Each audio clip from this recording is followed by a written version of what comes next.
Assalamualaikum. Hari ini kita akan belajar surat pribadi dan surat dinas. Bersama saya, Erni Yuli Arianti. Jangan lupa untuk like dan subscribe terlebih dahulu.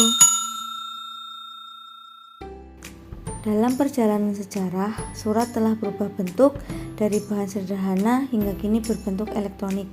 Surat sudah ada ketika manusia menemukan simbol atau tulisan. Ya, walaupun masih dalam bentuk sederhana. Selain itu, surat tentu disampaikan dengan beragam media lain seperti kulit kayu, kulit hewan, potongan bambu, daun lontar, dan sebagainya. Di tengah perkembangan media elektronik, surat dalam bentuk tulisan tangan di media kertas tetap menjadi salah satu media yang sangat penting. Sebagai contoh, dalam setiap penerimaan kerjaan, surat lamaran selalu ada sebagai salah satu syarat lamaran yang formal.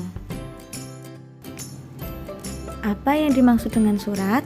Surat adalah sarana komunikasi untuk menyampaikan informasi atau pernyataan tertulis dari satu pihak ke pihak lain. Surat memiliki beberapa fungsi, diantaranya yang pertama sebagai dokumentasi tertulis, misalnya surat perjanjian. Yang kedua sebagai alat pengingat objek yang telah terlupakan. Yang ketiga, bukti historis untuk menyelidiki keadaan orang, organisasi, dan lain-lain. Dan yang keempat, menjadi surat jaminan, misalnya jaminan keamanan dan jaminan tanggungan. Apakah yang dimaksud dengan surat pribadi? Surat pribadi adalah surat yang dibuat seseorang yang isinya menyangkut kepentingan pribadi. Apakah ciri-ciri surat pribadi? Yang pertama, isi surat pribadi berkaitan dengan masalah pribadi seperti menanyakan kabar dan lainnya. Yang kedua, menggunakan bahasa santai tapi sopan. Yang ketiga, ragam bahasa tergantung penerima surat. Dan yang keempat, tidak menggunakan kepala atau kop surat. Surat pribadi dibedakan menjadi dua, yaitu yang pertama, surat pribadi bersifat resmi. Contohnya surat izin tidak masuk sekolah dan surat lamaran pekerjaan. Yang kedua, surat pribadi bersifat tidak resmi. Contohnya, surat yang dibuat untuk orang tua, saudara, ataupun sahabat. Sekarang kalian akan melihat contoh surat pribadi beserta strukturnya. Surat ini ditulis oleh Gayuh Kusuma untuk saudaranya yang bernama Dania. Surat ini ditulis pada tanggal 15 Mei 2022.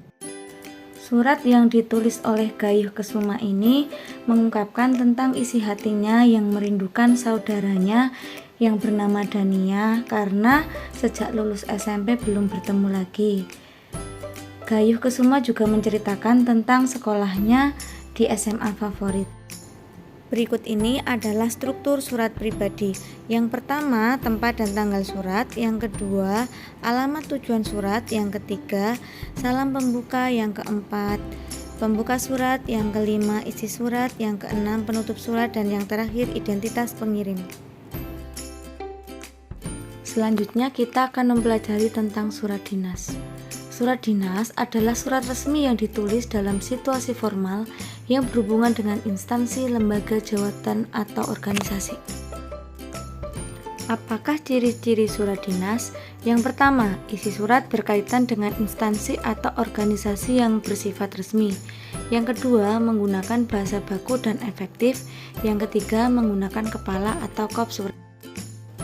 Ada beberapa jenis surat dinas. Yang pertama, surat permohonan. Yang kedua, surat tugas. Yang ketiga, surat perizinan. Yang keempat, surat pemberitahuan. Dan yang kelima, surat undangan. Berikut ini adalah contoh surat dinas. Instansi yang membuat surat ini adalah Yayasan Maju Berkembang SMP Maju Bersama yang ditujukan untuk orang tua atau wali murid kelas 7, 8, dan 9 SMP Maju Bersama yang berisi pengumuman libur semester. Berikut ini adalah struktur surat dinas. Yang pertama adalah kepala atau kop surat. Yang kedua, tempat tanggal surat. Yang ketiga, nomor lampiran perihal. Yang keempat, alamat tujuan surat. Yang kelima, salam pembuka. Yang keenam, pembuka surat. Yang ketujuh, isi surat. Yang kedelapan, penutup surat. Dan yang terakhir adalah jabatan, tanda tangan, dan nama pengirim surat. Lalu, apa perbedaan surat pribadi dan surat dinas? Perbedaannya terletak pada keperluan, penggunaan bahasa, dan ada tidaknya kop surat.